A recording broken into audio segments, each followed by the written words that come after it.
Hi everyone! Welcome to Pacific Park Place Village, Dasmariñas City, Cavite. Papakita ko po sa inyo itong house na sa likuran ko. This house has 5 bedrooms. Kaya 2 sa baba and 3 sa taas. Let's go!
This house po, pag dineliver po sa inyo is complete na siya. Kaya kasama na po, meron na siyang gate, meron na rin siyang fence, yan, naka-fence na. As you can see, ganyan na ganyan po. Pag dineliver po sa inyo, may mga ilaw na rin siya. Ganito kakapal yung gate. Sobrang ang kapal pala nito. And then we have doorbell na rin. And then dito sa pedestrian gate natin, meron na rin siyang itong mailbox. Kaya yan po. Dito sa ating pedestrian gate, senorita steps going to the main door. Also, sa ating pintura dito sa facade, pwede, since pre-selling po itong house na to, and this one is a model house lang, pwede pong papalitan yung mga kulay niyan.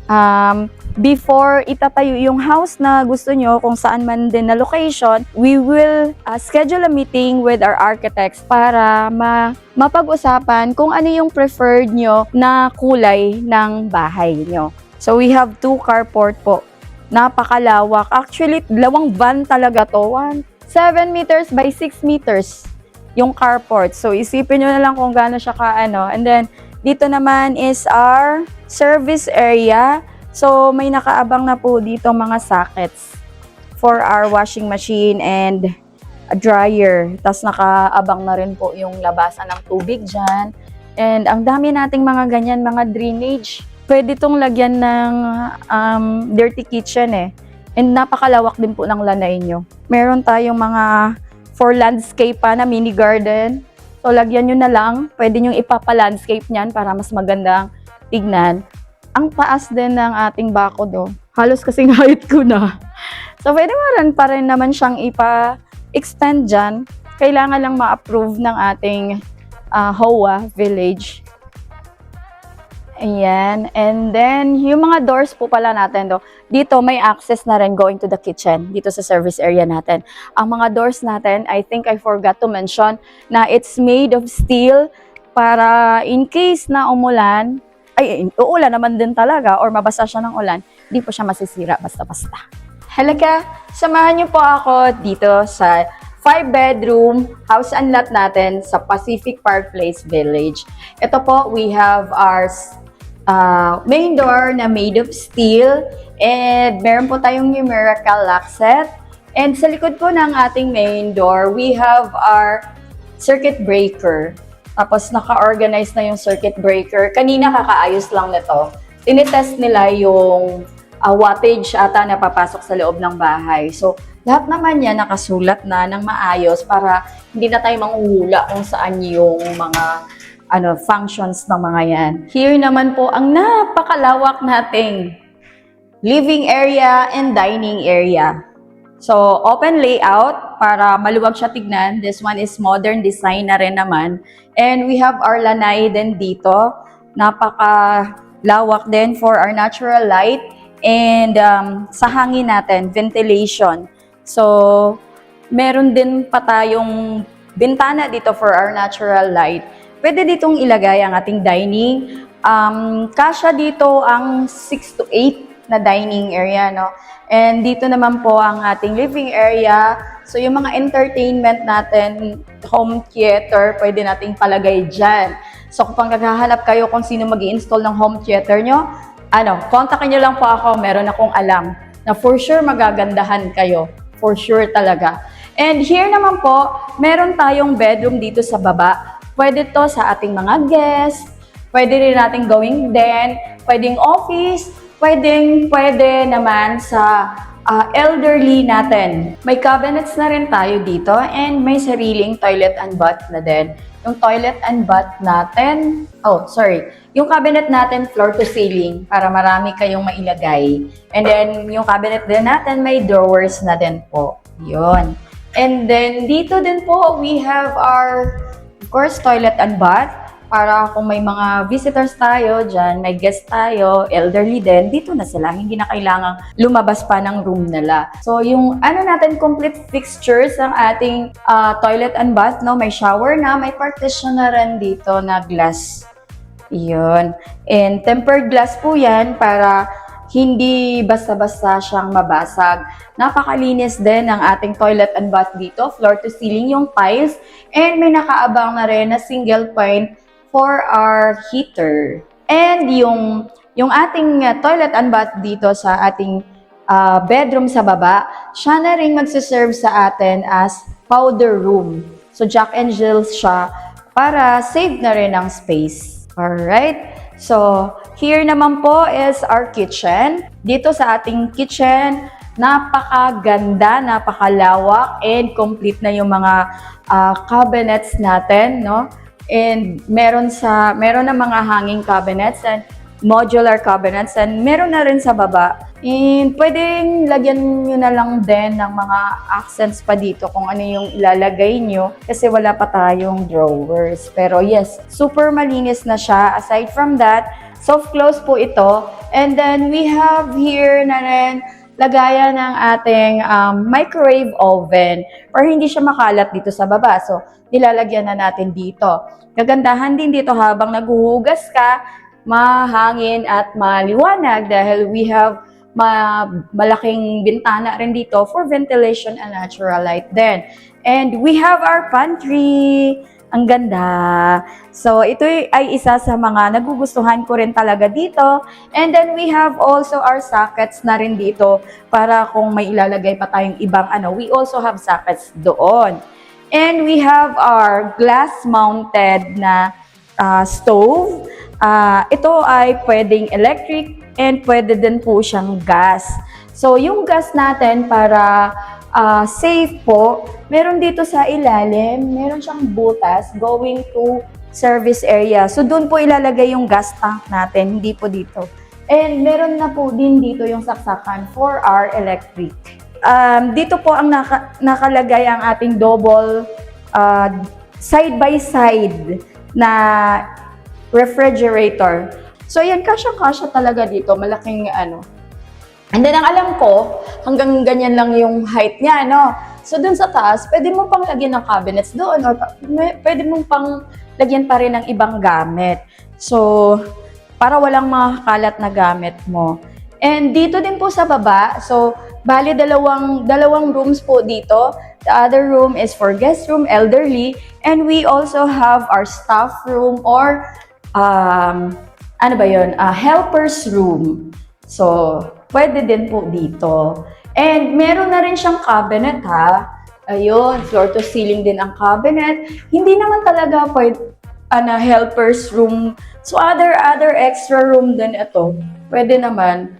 And may cabinets, may na rin, shelves na rin dyan. And for ventilation, may sariling bentana na siya for ventilation and light.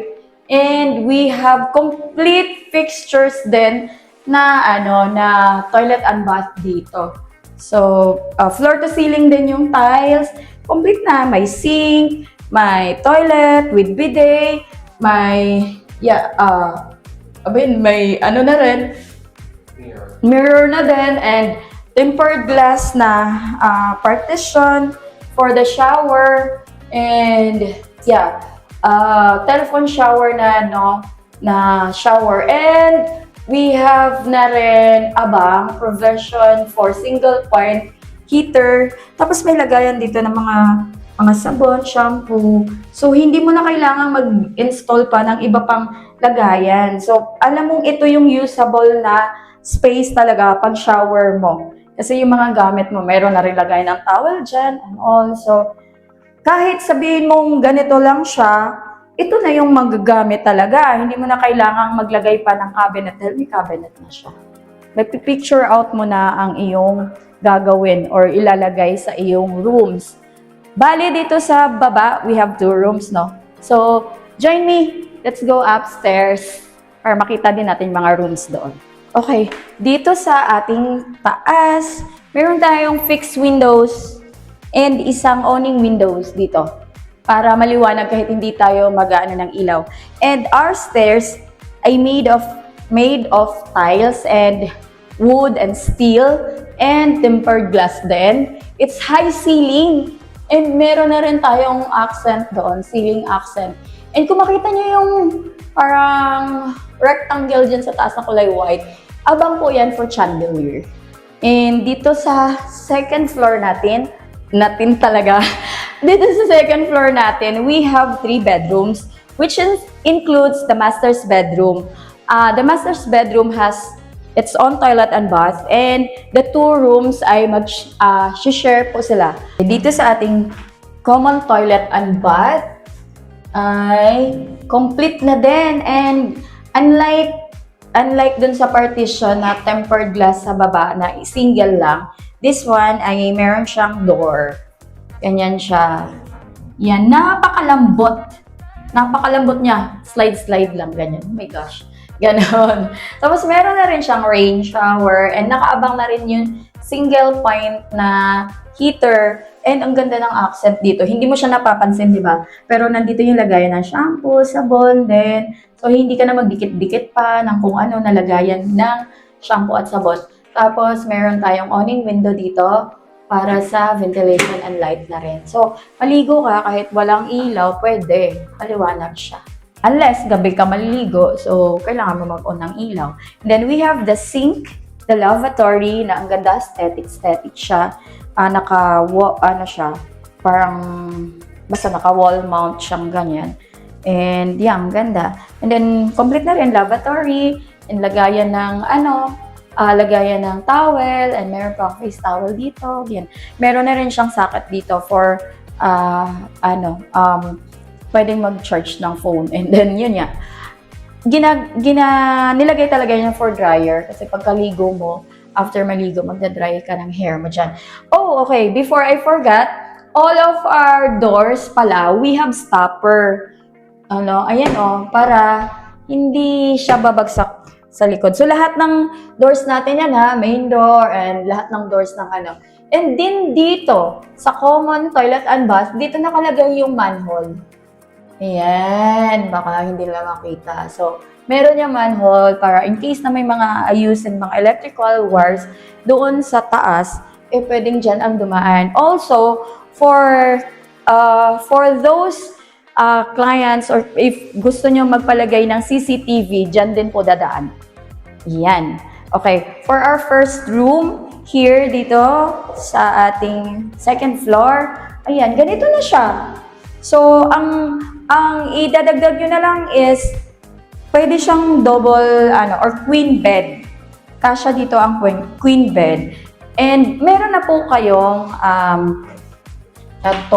meron na tayong cabinet na super floor to ceiling. Hindi ko siya abot.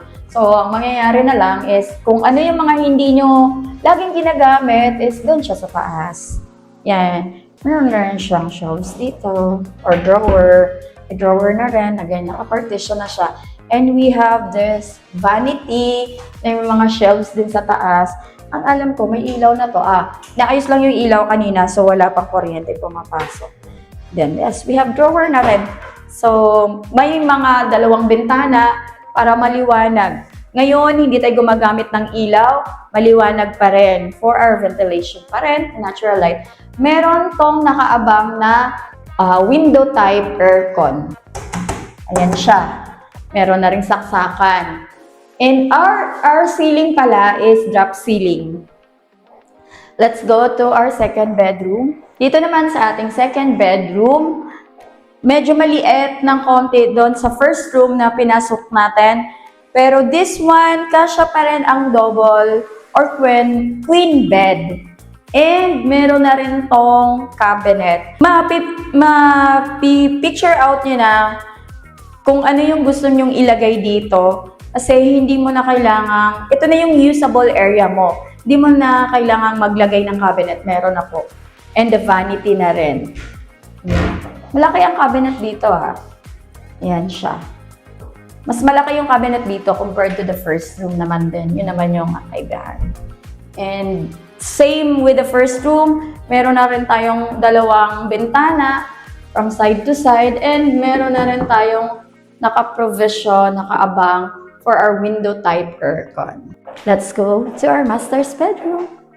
Figure out mo na kung ano din ilagay. Hindi lang queen. Kung hindi king and queen size bed ay kasya po dito. See? Diba? Sobra. And then, puno tayo ng bintana, kaya ano siya, maliwanag. And malaki yung ating cabinet, nandito siya sa likod ng ating pintuan. Pero kahit ganyan yan ha, as I have told you, lahat ng pinto natin, we have stopper. So since dito, nandito yung stopper niya. So iba yung ano. Ayan oh. Ayan. So malaki ang ating cabinet dito. Floor to ceiling din. And yung ating ceiling dito, hindi lang siya drop ceiling. Meron din siyang parang pa-cove ceiling doon.